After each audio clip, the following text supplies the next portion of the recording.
All right, to my guest, thank you so much for being on the show. How you feeling? How you doing? I'm feeling good. I'm feeling good. How you feeling? I'm feeling good. I feel like today, or I feel like this week, Monday has been like forever. I, But huh? I said it's like it's still Monday, even though the week is gone. But yeah, Right. it's Like a, this has been a long ass week, it's long for sure, for sure. right? Now you said earlier you were feeling nervous. Why are you feeling nervous? Because I just want to. I don't know. I always get nervous, but once it start flowing, then everything starts to come into play. But that's just my anxiety. Yeah. Somebody's watching me. No, It's my anxiety. listen, it's so funny because I don't know how I found my guest, but I was DMing her because that's how I approached most of my guests for the show. And then she's like, my story, you gonna do your research? I'm like, yeah, girl, I'm gonna do my Right, research. right, right, right. I was That's like, how she think I'm gonna have her on my show and I don't know so and her don't do the story? research. All right, right, right. I'm like, hold on. Right. You must Just have some, came across that before. yeah. Oh, I okay, had okay. like sometimes people, so I don't know how it's gonna be like, or if I would have to carry it, or they gonna carry it, or if we gonna vibe and bang back off of each other. Like what I'm saying, it's just some people have it and some people trying to get to it. So, but I feel like you got it. I was already vibing with you through writing, so I Right? know it's about to be a good show No, it's gonna be a fire conversation. for sure. Now, I think your story is so fascinating because there's so many different levels to it. But I was also interested in like what made you want to become a correctional officer? Well, I had a friend that ended up being a state trooper. She applied to Hmm. be a state trooper, and then she had brought it to my attention, like, why don't you apply to be, a state trooper? At this time, I was a teacher, and I was like, well, excuse me. I'm like, well, there's a little more money into that. But I had loved teaching, but I knew I wanted to get more money and kind of change my career. So then I decided, like, you know what, I'm gonna apply to be a state trooper. I'm gonna go through the steps that I have to do it. If I fail, which I don't fail anything, but if I fail, Okay. then I won't do it. But if I continue to keep going, then that's what I'm gonna be. And so then What I did what did you teach? IEP kids, What's not that? 12. Um, Let me think of how I can word it. Oh, I know that's for the smart kids. They're like they need extra help. Extra help. Oh, okay, okay. Yeah. The kids Okay, that I need got it. help. And they're all in one class from the grades of 9th through 12th. They're all in one class. It's probably like 6, 7 of them. And I just help them through the subjects. Okay. So you took the test to be a CO and you passed. And when I was doing research on your story, it felt like you really enjoyed your job. Like, what did you love most about it? But about being a CEO, Yeah. to be honest, just the respect that I got from the Mm. the men in there. Like, what they taught us and what they teach you is you have to be this certain way and treat them this certain way and act this certain way, which I know, to be true, but they're just like us. Right.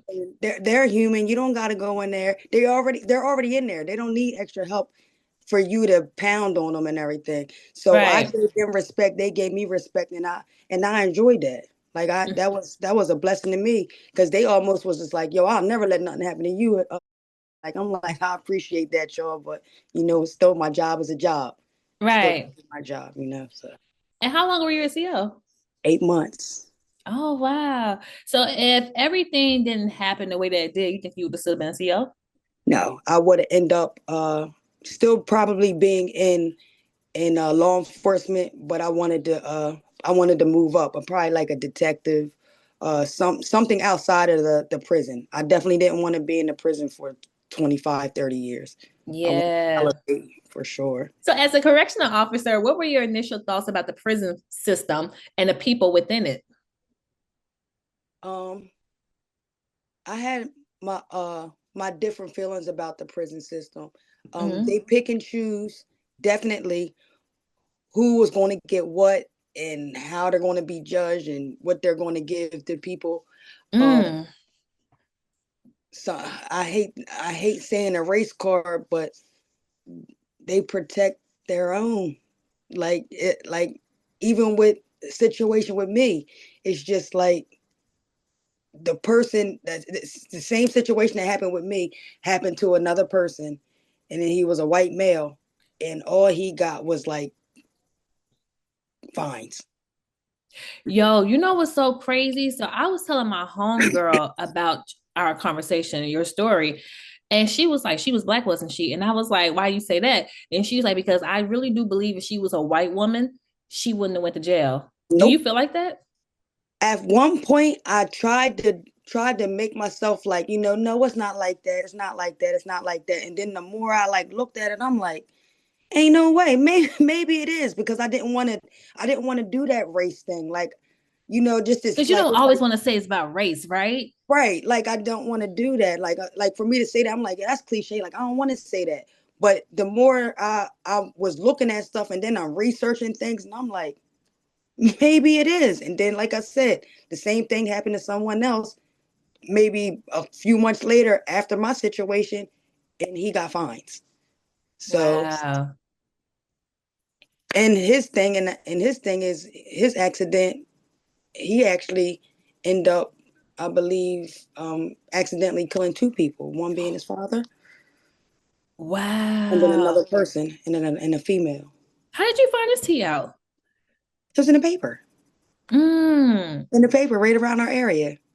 Because when wow. you going through something like that, you start looking stuff up. You getting into your stuff, trying to figure out like what's going on or how Because you're you can fighting for do. your freedom. Yes, absolutely. Now, could you have used that to prove your case? I know we jumping ahead, but Um, I tried, and mm, and it meant absolutely nothing. The only thing they said that would have been the difference is they was like, oh, 10 years ago, when people would have car accidents, you would only get probation.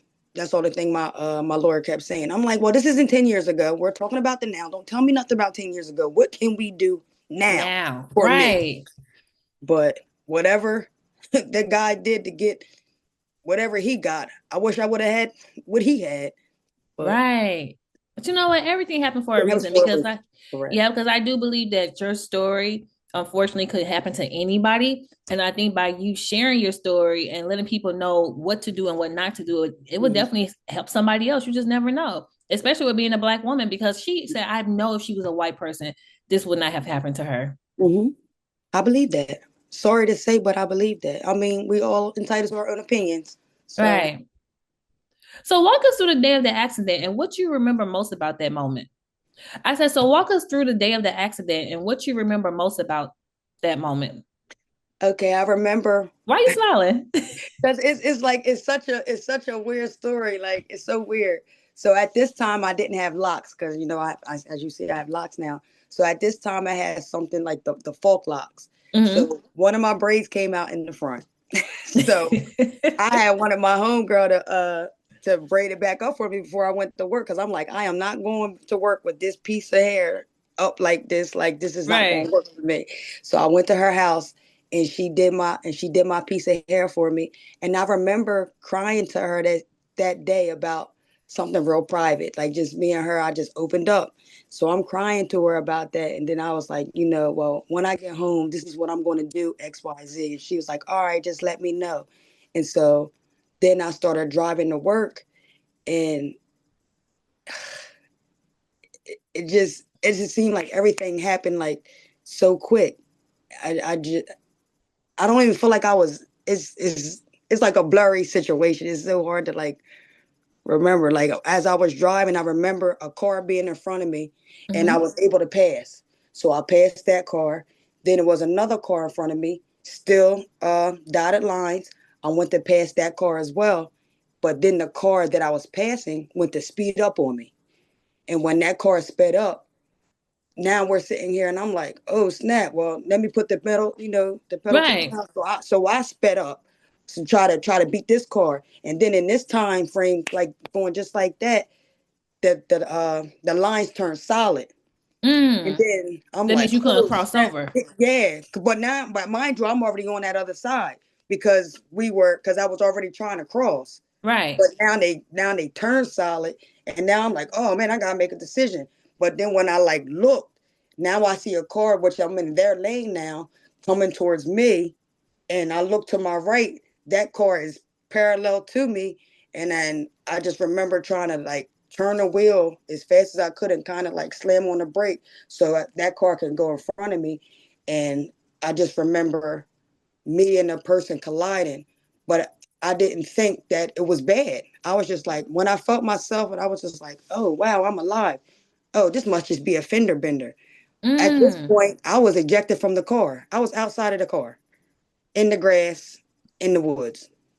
Where was y'all at? Like on a highway? Where I live is kind of like country like, Okay. and where my job was too, it's like a whole bunch of field and stuff. So it was just a regular road. One you can go one way, one you can come the other way, just a 2 lane. That's it.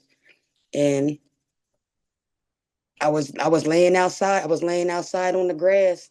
I just remember being on my stomach, and I remember somebody screaming like, oh my God, this young lady," and I'm just like, only thing I can remember saying, "I'm trying to get to work," so Mm. I'm going to get to work, all right, and I'm gonna get up. Is everybody okay? Not knowing that I'm not okay. Like to So you me, don't remember you flying out the window?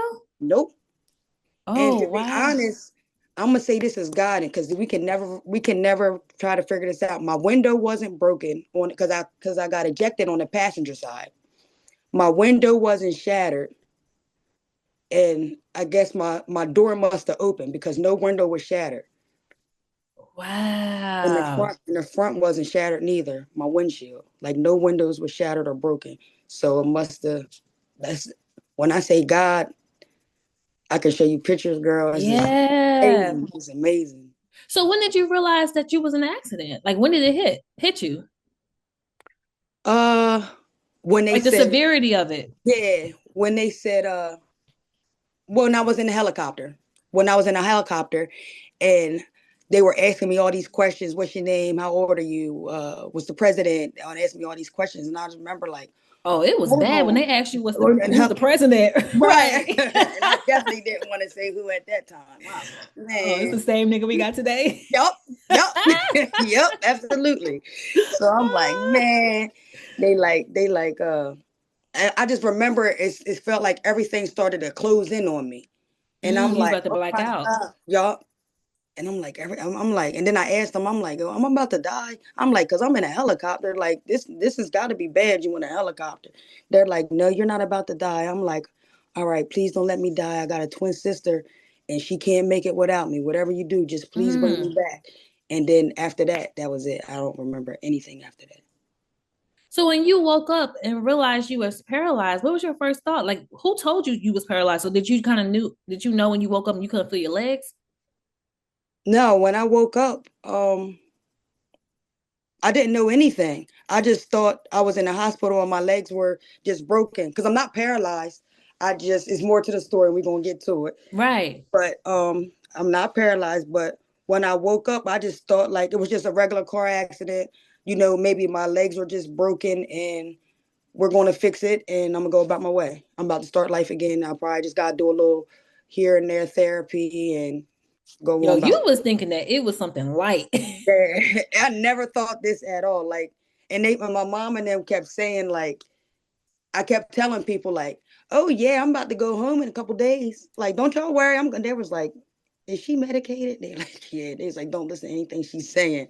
Cause I just kept telling them like, I'm gonna go home in a couple days. Don't y'all worry about it. I'm going home in a couple days. My mom was like, your faith was through the roof. She's like, cause you wasn't going anywhere. Everything was broken from my femur to my tibia. Uh, Broken femur, shattered femur, broken kneecaps, ACL, MCL, tibia, fibula, everything was broken from my hips, missing my hips by an inch from my hips Oh down, my God. both legs. Oh my God. That is crazy. Yeah. And then Yo, I did had, you ever go back? Do you ever think about if you can just go back to that day? Like, what would you tell yourself? good question. Um, I got to get my Oprah on with stories like I this. know. I like that question. I never thought about that, but I do when I get into my excuse me, when I get into my little moods where I'm not feeling Right. myself, I do go back and look at my videos and stuff to see where I came. where I'm at now and like where I came from, just to let myself know, like, girl, you came from somewhere. Like, all right, like you're allowed to be down just for this day, but we're not gonna stay here. You know, you're feeling away today about whatever the situation is, but tomorrow we're gonna get up. Like you came a long way. You could have not even had legs. You almost didn't have legs. You Yeah. almost died. But Yeah. you out here and you're walking and you're driving down and you're doing be able to do podcasts and you're trying to do different events and just get your story out and just show different people like how life is precious, life is good, and you can bounce back from anything that has happened. Like don't let a situation dictate your life. Yeah, yeah, yeah. Yeah. Man, what a word. God is good, child. Because before we was recording, I had saw her get up and walk to go get some water. I said, come on now. I was like, you better get up and walk. Right. So you wasn't paralyzed then. Mm-mm. But they didn't know if I was going to walk again. Mm. They weren't too sure, and I just kept saying, oh yeah, I'm going to walk. Like you give me the opportunity to walk, I'm going to walk. And then they started to do their surgeries, and um Because how they many just kind surgeries of did you have? 32, 33, 32, 33. And why so many surgeries? Because they were trying to put stuff back together. then they Then I ended up getting infections, so they were trying to clean the infection out so they wouldn't have to cut my leg off. Because if they didn't clean the infection, they would have had to end up cutting my leg off. It was just my legs were so dismantled that the doctor actually said, like, I've never seen this before. I have no idea what I'm going to do. I have to go home and look at this because I have no idea how I'm going to attack this. And I was just like, oh, he So going to do it. technically, he had to rebuild your legs. Yeah, I'm a whole study. Wow. University of Delaware. Oh my God. So how did they rebuild your legs? Listen, you got my full attention. So Because I could just only imagine as a doctor not ever seeing anything like this and telling mhm. you that I don't know what's gonna happen. Yeah, he didn't. He was like, I don't know. And I just kept telling him, well, if you give me the opportunity to walk, I'm gonna walk.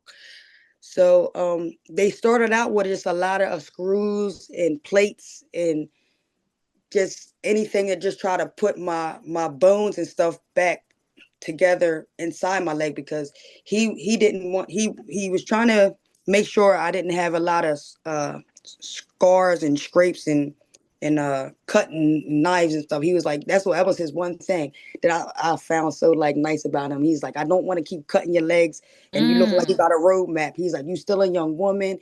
You might want to wear heels and a dress and this and that. So they end up putting everything together. But then when they realized, he ended up realizing a year later everything that he had put together with the titanium and bars and all that, he didn't like the way it was growing within my bone. So he ended up taking it out. Nah. Yeah, he ended up taking it out. And that was like one of the first biggest setbacks. I'm like, as soon as I thought that I was about to really start moving, Right. goes back and was like, I don't like the way that bone is growing. We're about to take this out. So he ended up coming up with something called a distal femur replacement. So Mm. it's a big, long metal piece with a fake patella, and he attached it from the femur to the tibia. So he took all the bone out from my in my one leg and took that piece and attached it. And so now my leg is made of metal and no bone. And that's when he seen it was successful. But the Wait, only so thing, you have metal in your leg now? yeah, both of my legs are made of metal. There's no bone. Wow. It's a little piece of bone because it's attached to it, Right. but it's no bone. My whole leg is made of metal. But I still have my legs. Like that's the Right. thing. If you were to look at me, you wouldn't know unless I said something to you, like, or we go through a metal detector and it goes off. I'll be like, oh yeah, that's just my legs, and then they'll check me Oh and man, the stuff like that. human body is amazing. And think about it, 100 years ago, my legs would have been done, Oh, cut off, girl, you wouldn't have had no legs. done, done. Just think about it. Maybe even 60, 70 years ago, it wouldn't have Listen, been there. nigga would told you. I don't know what to tell you. I don't know what to tell you. You better figure it out. But Right. yeah, I'm like, dang. But Oh, yeah, wow. and Damn. then So then walk us through the timeline of, because that was a year of you going through the surgery and figure out what you was going to do with your legs. So how long was it to afterwards you got a phone call from the police? so 2017, my accident happened. October 26, 2017. I end up staying at the hospital until January of 2018. And then I end up going to a spot in Philly called McGee, a rehabilitation center, to learn how to get my independence back. I Right. was there until February. And then that was February 2018. May 2018, I got a call from the barracks telling me to come down to make a statement um, about the car accident. So when I go down there, I don't know nothing. I'm just like, Right. I'm about to just go make this statement. It's nothing. It's nothing. I didn't do nothing wrong. There's no drugs. There's no alcohol. I'm a correctional officer. I'm on my way to work. It's Like a you a law abiding citizen. like, y'all know my background is clean because I couldn't have got the job without it. Like, you know what I mean? So Right. it's nothing. And I go down there and I make my statement. And then they were like, you're under arrest. Someone has died in this car accident. And wait, what? Like under arrest? Like to go where? Like it was just like total shock. Like somebody died. Like I was like, my heart just dropped. Like somebody died. And they're like, yeah, and someone else was injured, in this accident. And I'm like, well, it was an accident. I'm like, it was an accident. Like no drugs, no alcohol. And why Like they just not telling you a year later? because I was in the hospital that whole time, and I think my family knew, but nobody. I was already going through all that, and I Mm, was going through that would have surgery been a after lot. surgery. So them even trying to tell me, I probably wouldn't have comprehended, and then did comprehend and went through a whole different mental, like, would have been probably a totally different, probably mental, honestly, if I would have like knew something like that. So I think they were just keeping it from me. But when I went down to the barracks and then they told me, it's just, I instantly felt bad for whoever that family was, because that was something that was never supposed to happen. I never had wanted to happen, and then I'm a person that's going to take accountability. Like I'm like, dang, I wish I didn't go on the other side of the road, just to pass. Like I wasn't in a rush or anything, but then because I don't want to really put it on the other car, but I'm like, but if that car never sped up, like what was your purpose in doing that?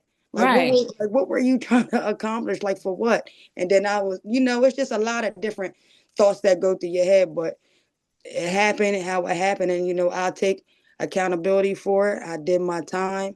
I'm very, you know I'm very upset of that happened. I think about this family every day.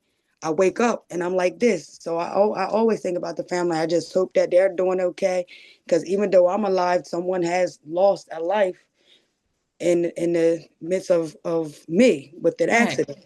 So, I definitely care about that in that sense. But at the same time, I still have to try to make the best of life that I do have. Yeah. What happened to the other person? Because it was your car, the person who passed away car, and then the person who was trying to cut you off. Where I is have that no person at? I have no idea. So they flee, he flee, that person flee the scene? I have no idea. I have no idea. That is crazy. I have no idea. And the cops haven't like did their due diligence of just trying to like follow up and just try to locate this person? I think that they might have been in a statement, like they made a statement. But in that statement, yeah, they made a statement, but in that statement, they never said nothing about their part of them speeding up or not letting me get over or anything like that. They just had like a whole nother story. But if the person that was behind the person that I hit actually seen the whole thing, and in the statement, that person stated like, I seen that car my car or whatever. I seen them trying to pass, and I seen that car sped up on this young lady. If that would have never happened, this wouldn't have happened. And but they didn't take the Spanish guy's word. They didn't take my word. They took the other person's word. That other person was white? Yeah, Damn. Ah, that's yeah, fucked up. yeah, Ah, that really hit me. That's really fucked up. yeah. They were white, and clearly I was black. And but the person that saw the whole thing, that said like I seen it like clear, it was a Spanish guy, and they was like, yeah, I'm not. They like pretty much what he said was like non and void. Like they weren't trying to listen to nothing he said. Wow. I watched some of your interviews and people were asking these type of questions. Because I'm like, something ain't adding up, but we're going to get to the bottom of it Yes, let's on go. this show. Yeah. Wow.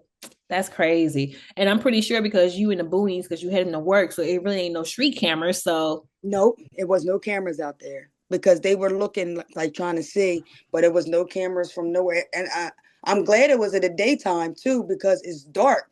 Like if it was at night, it would have been like a whoa, man, it's dark. Dark. yeah. It's like a one light every mile. Like Yeah, wow. So looking back, do you feel like your family should have told you, or like, did you tell your family that you was heading to the police to give a statement? Because oh, they somebody had to should, take me. They had to take me because I couldn't drive. and I nobody said anything like, just to give they you a just heads up, somebody lost their life. mm-mm, Mm, mm-mm. I didn't really like. At this time, only thing I was like really ever worried about was trying to get myself back together right, and try to start my life like over. Like somebody passing away. That I didn't know that.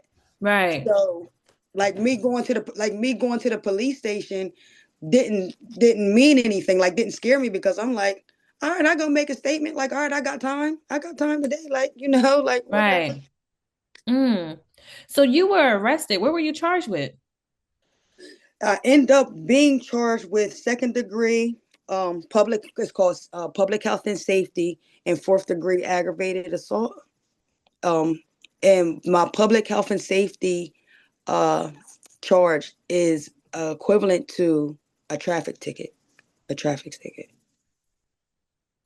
And you had to go to jail for that? Mm-hmm.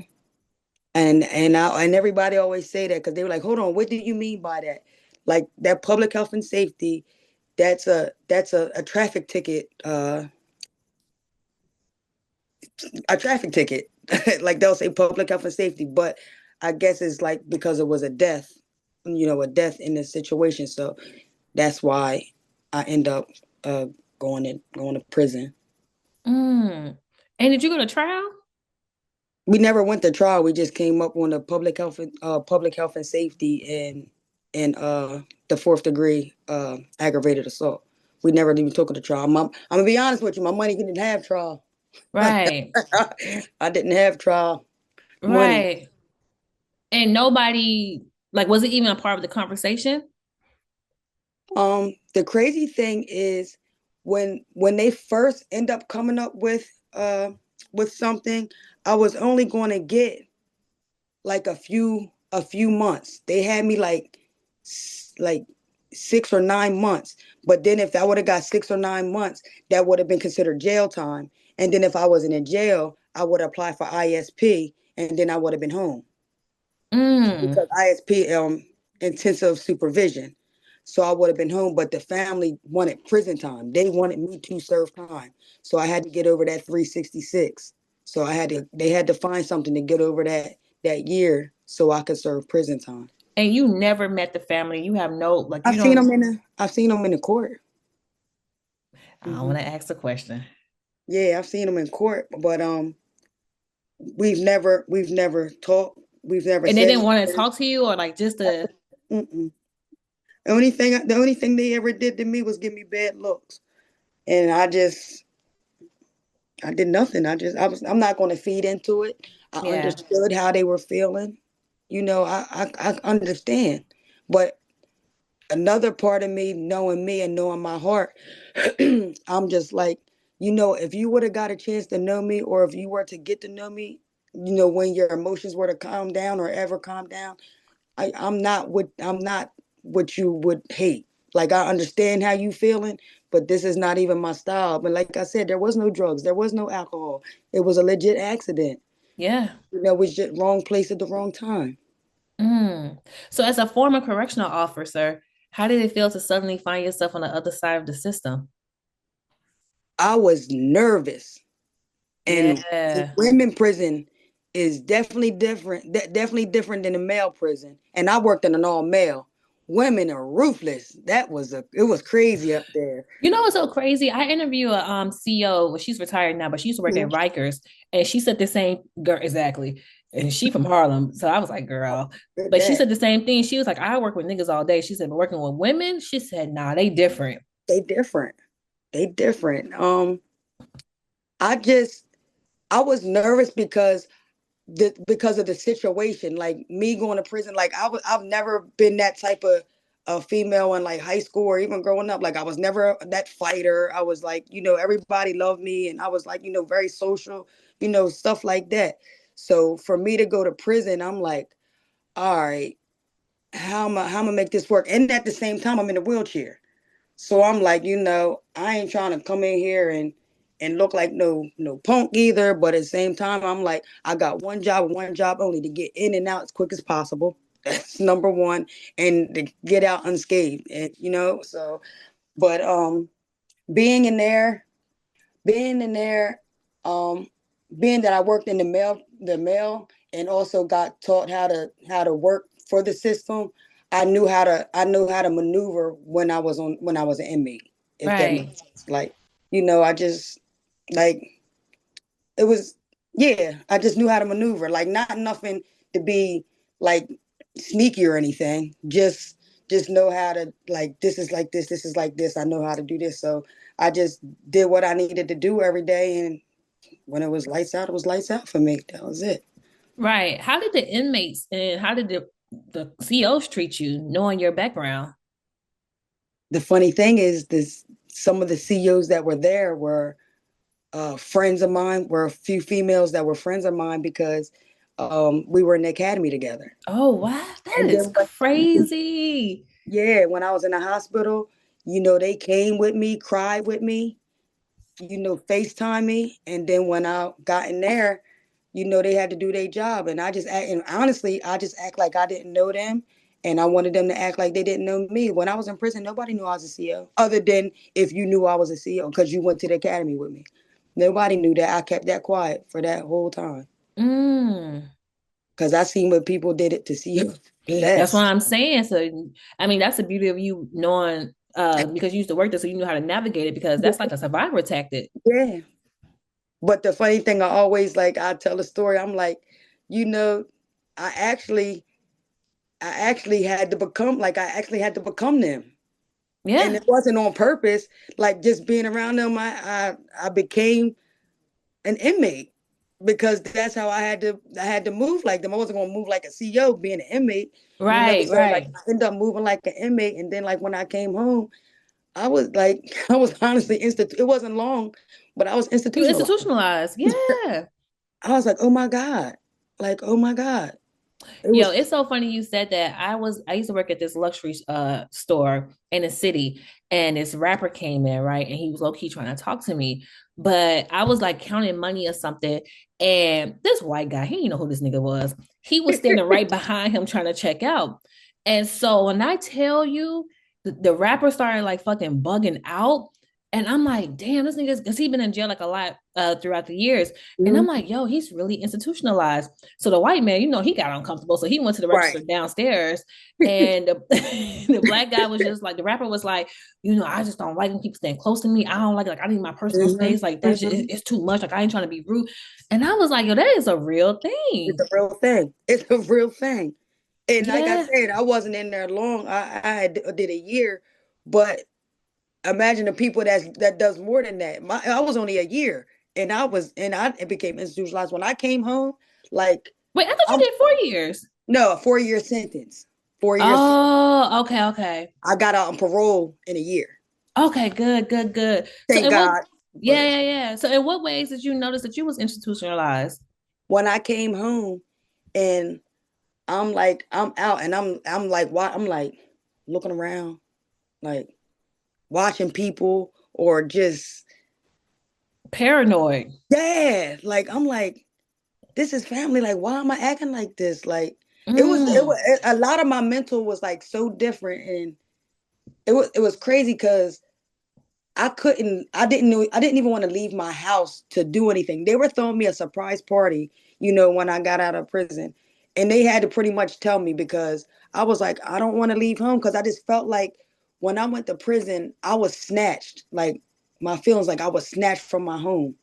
Mm. And then when I finally came back, excuse me, when I finally came back home, I'm like, I don't gotta go out no more. Like I want to stay right here, like right Yeah. in my house. It was a whole mental thing though. And like my mom and family, and they're like, come on, we're gonna go out for a little bit. I'm like, I'm good. Like I stay home. I'm like, wait, how long we gonna be out for? Like a couple hours. We're gonna come home. They like, dang. They like, but they just Yeah. work with me. And I didn't mean to do it. It was just it was a lot. It came through. It was a lot.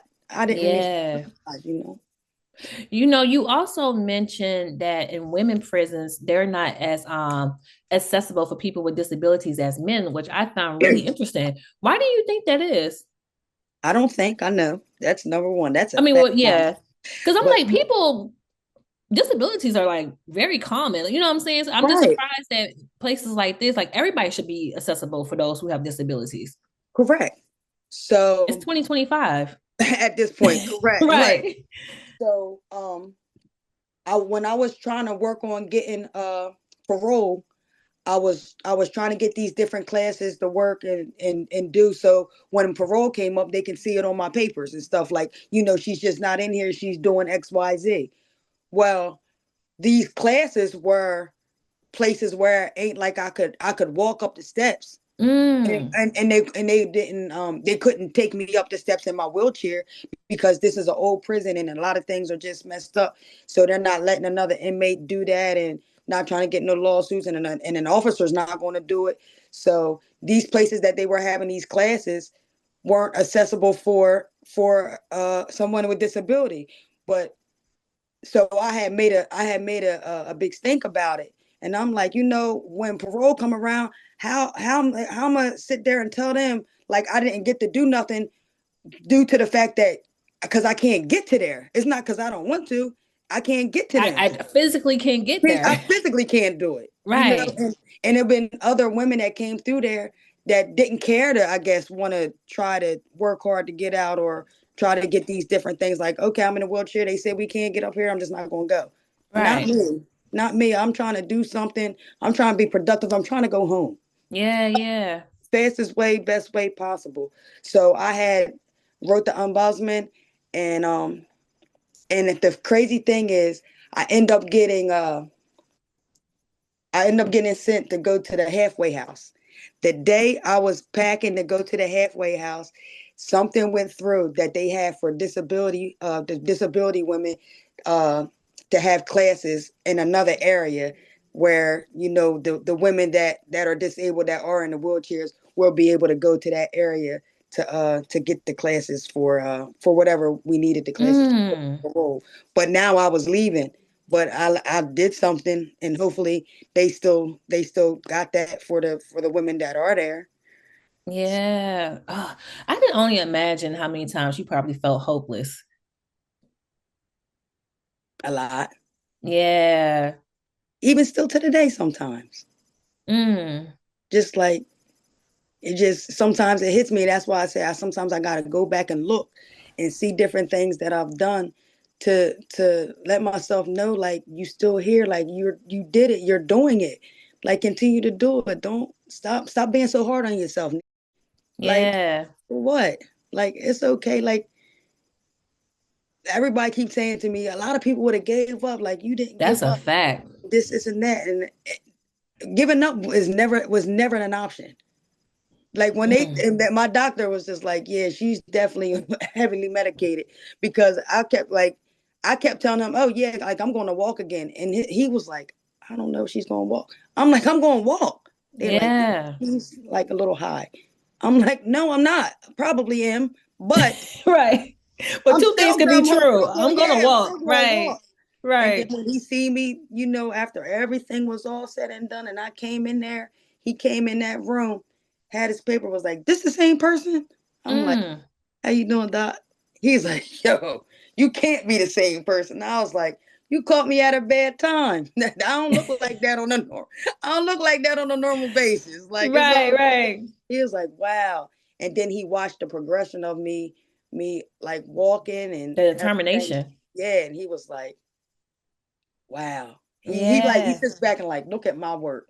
I'm like, congratulate yourself too. Like this was a good teamwork. Like I didn't give up. You didn't give up on me because you could have been gave up on me and said, I'm not washing this young lady's leg out no more. I'm tired of washing it out.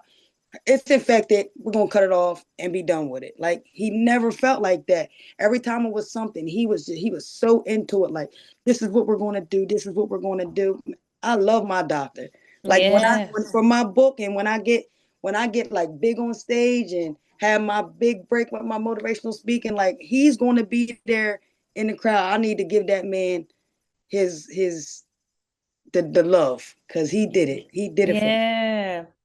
That's amazing. I'm pretty sure your situation probably reminded him of why he wanted to become a doctor. Like you reminded him of his purpose because I don't everybody that's the fact that you're still here and like, nobody wants to do a year in jail, but you didn't have to do your 4 years. Like I always tell people that there is beauty in brokenness. I like that. Yes. Yeah.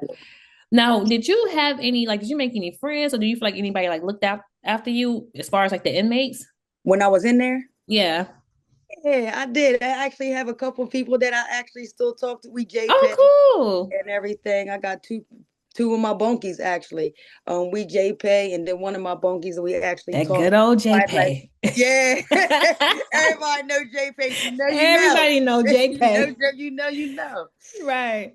But yeah, and one of the females when I was there, she just was like from the beginning, she was like just a great help. And we just met because I'm in my wheelchair. They used to call me Hot Wheels because I used to like just run around in there, just make Right. fun and they like Hot Wheels. And then that's when me and her end up like just getting cool.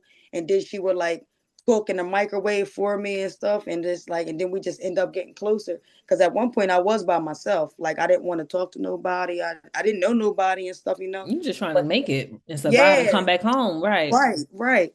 And then when I started getting a little comfortable and like started opening up, and then we end up becoming like really cool. And when it was time for me to leave, they helped me to go to the halfway house. They helped me pack up and everything. Yeah. They didn't know I was a CEO. She never knew I was a CEO. Do she But know now, now? yeah, she know now. I She know was she was like, like, what? yeah, she was like, what? Right. She was like, you said you work for the state. I said I did. Yeah. I, I did. You didn't ask the right follow-up question. Yeah, like I said work for the state. She's like, and you told me you were a teacher. I was. Right. Just different things I just kept out of the story. But were you surprised by the friendships there? Because people always have these ideas of how prison is, how people in prison are. So did any of that surprise you? Of me making friends or whatever Just meeting acquaintances. like genuine people that like the fact that you even still keep in contact with these Right. people. Right. No, because whether there or whatever, I give people a benefit of the doubt. I know when you're in there, you are on survival mode. So Yeah. I know people might have like a vendetta or whatever. So I'm on my 1 2 2 to watch myself. But when you find genuine, you find genuine. And then when I didn't really feel like these certain people might have been on a different one too, I just distance myself. I'm like, I'm Yeah. not gonna be here long. Like, it might be different. It was a couple of times like different women wanted to try to get buck and try to argue with me and all that, try to make a whole big thing. I'm not arguing with you because, well, they didn't know how much time because you never tell somebody how much time you got because they try to Mm, fuck your time up. But I'm like, that's a you, fact. yeah. So I'm like, I don't got time to argue with you and get into some fight or some trouble. And now I'm going to really be in here for 4 years over Yeah. nothing because you in here for 30. Like, you don't care. Yeah. That's crazy. Like, you don't care. Like, so like, I just never tried to get into like that little catty stuff that's going. Yeah. I'd be like, you know what, girl, God bless. You got it. Yeah, that's how I it ain't pretty arguing much. with you, Like child. they was like, yeah, well, you wasn't even trying to do this, so you was probably lying. You right. If that's what you think, you right. You're Like right. Cause I we don't both care. here, and I ain't trying to be here all day, so it don't matter what we think, right? Right. Like you Like got it, ma. right. Like I don't care what y'all think. You're not doing all that to me. Make me out of my comfort. I don't even Trying to know you. trick you out your spot. Yeah, I don't know you that long to be Mm. like I don't care that much. I can only imagine how many times you probably thought about the scenario over and over again. So, how did you cope with accidentally taking somebody's life mentally and emotionally? A lot Because of prayer. I know that had to really weigh down on you. A lot of prayer. A lot of prayer. Um, and then thinking about how I seen the family act towards me, so I know they felt the type of way, which also weighed on my mental. So I just knew I wanted like to forgive myself and just pray and just hoping that they would forgive me too, and just kind of just move and like navigate in life in my feelings and just when I went to prison I became sorry closer to God. Yeah. I mean, we're already a family that's Christ like. Ain't nobody perfect. I ain't saying we like holier than thou, Right. but But you had a relationship with him. yeah, and I end up like I knew what God can do. He gave my mom a heart transplant. He got my mom a kidney. God just been good to our family, and I just seen what he did for them. So, but I had to trust God for myself, like Right. for him for what he could do for me. And when I just seen just how he just covered the doctors and let them have a good intelligence what they needed to do with my legs. And even though I went to prison, like nothing never happened to me, him just keeping me covered. Like I did go through a lot of these things, but a lot of things didn't happen to me too in this situation. Yeah. Because it It could have could been have a been lot this. worse. Yeah, it could have been this. It could have been that. So I end up trusting God for me and not for what I seen him do for others. And then my whole mentality changed, and I'm just like, you know what? All right, because I was mad. I was mad Yeah. at God. I was like, I didn't pray, I didn't did this, I didn't do that, I didn't fast. I'm hungry, and I'm in prison. Like how? Yeah. I was mad, crying, and my mom was just like, you know, go ahead and cry. I'm in prison, crying on the phone. She's like, go ahead and cry. God will be here when you're ready. Yeah. I'm like, I don't even mention his name. And then it just clicked, and I was like, okay, I'm better now. She said, okay, you better? I'm like, yeah. Yeah. Are you at peace now? Yes. What Yeah, was the that's situation?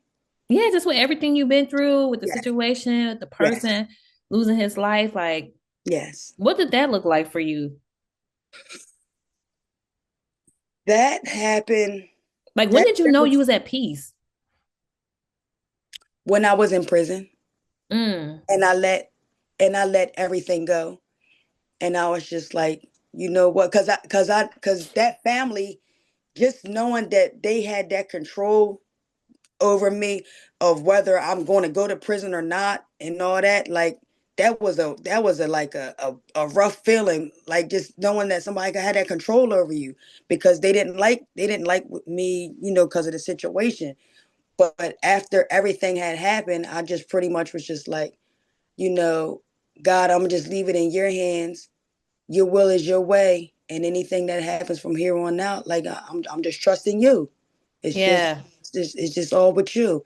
And then I just do everything. I just threw everything out. Like just threw everything out. It's just like I'm fine. Like, I took accountability. I'm doing the time. Like, I don't want no trouble. Like everything is good. And I just let it go. I just let it go. And it was just like, all right, I could wake up and be like, because I know I didn't do it on purpose.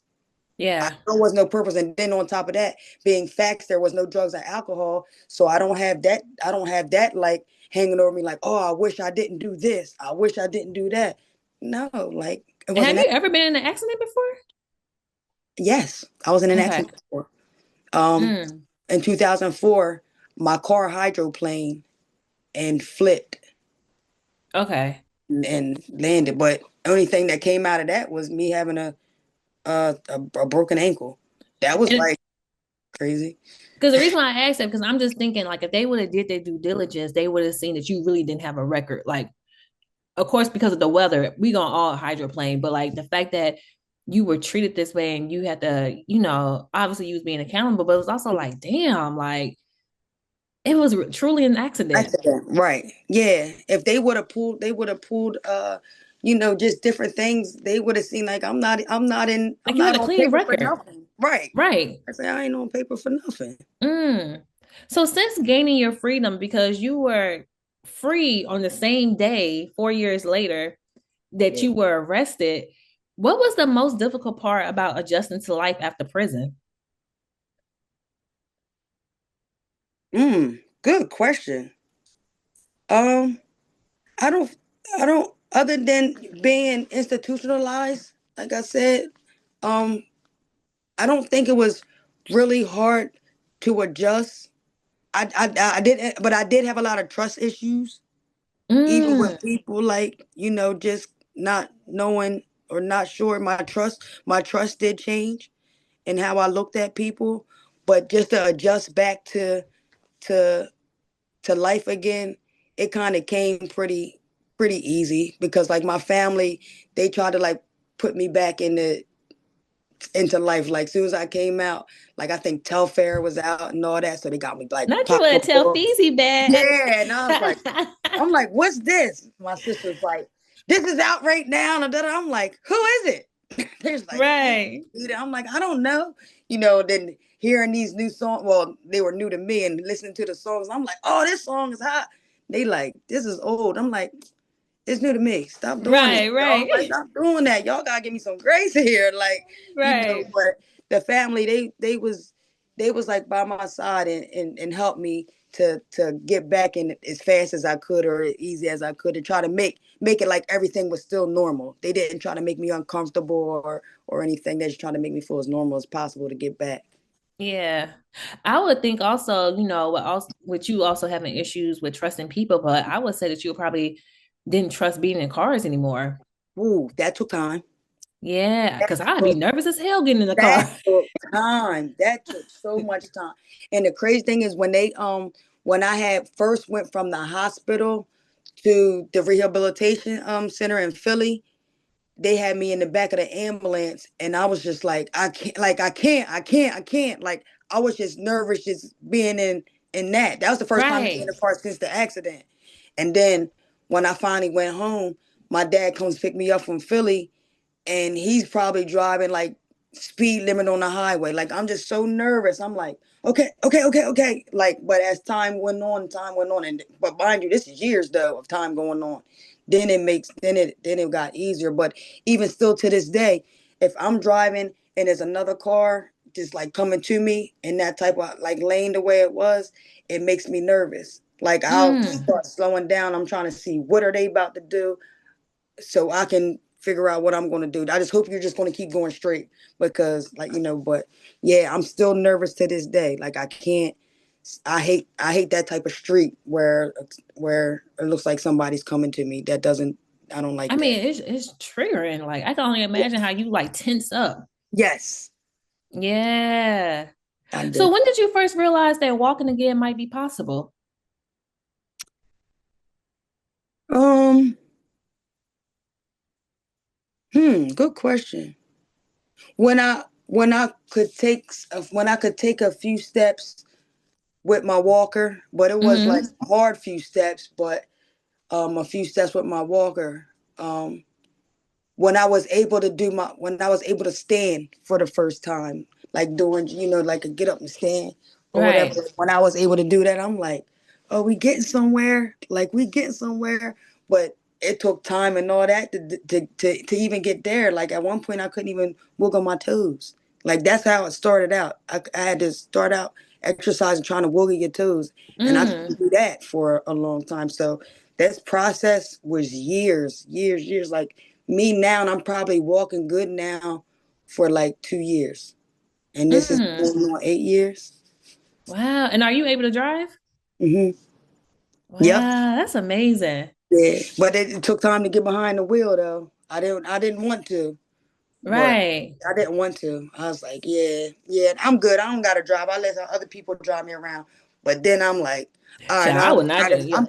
People gotta pick me up. I'm like, girl, I ain't driving. You better come pick me up. no, I'm telling you. I was like, but then I like my independence though. And then Yeah, for when I started sure. getting confident and started getting that confidence back, I was like, yeah, I'm not trying to have nobody keep. I don't want nobody to know where I'm going, what I'm doing. Let me learn it. Let me get back behind this wheel again. I'm good. Yeah. Did you lose any friends or family members over this? No, Yeah, everybody. I feel like everybody was pretty supportive. Yeah, everybody was of support. Nobody did anything. They're still a support. Yeah, they're still a support. Mm. Friends So how too. so how has this experience changed the way you view life and second chances? Mm. It really shows how life can change for you, like at the blink of an eye. Facts. Like you know that, but you when you're in it, then you really realize, like, oh my God, like I was just walking and just doing this and that this day, and now the next day I'm disabled, can't work, and learning how to walk, and went to prison. Like all that just happened just like that for me, you know. So it it changed it just lets you know how things can happen Right.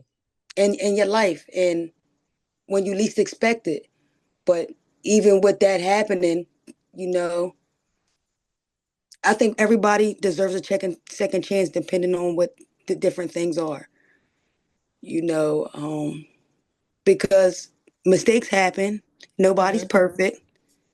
But it's like what how you act and what you do with those like mistakes. Like are you cocky with the mistake and like, well, yeah, I did this. I don't care. Well, if this happened, then it's just like, you know what? Who cares? Like, Like, don't force God's hand now. yeah, yeah, you know. But when you like humble and you know like different things, like I think that like people deserve second chances and you can overcome anything. And that sounds so cliche. And I wouldn't have said that prior to this situation Yeah. because I'm like, oh, that's cliche. Like you should say that because you succeeded on something, but then when you go through something and then you succeeded, you be like, Them no, you cliches be overcome. hitting different. Right? Like you can really overcome. Like you can really Yeah. overcome. But do you feel like this situation gave you a deeper understanding of your life's purpose? Yes, Yeah.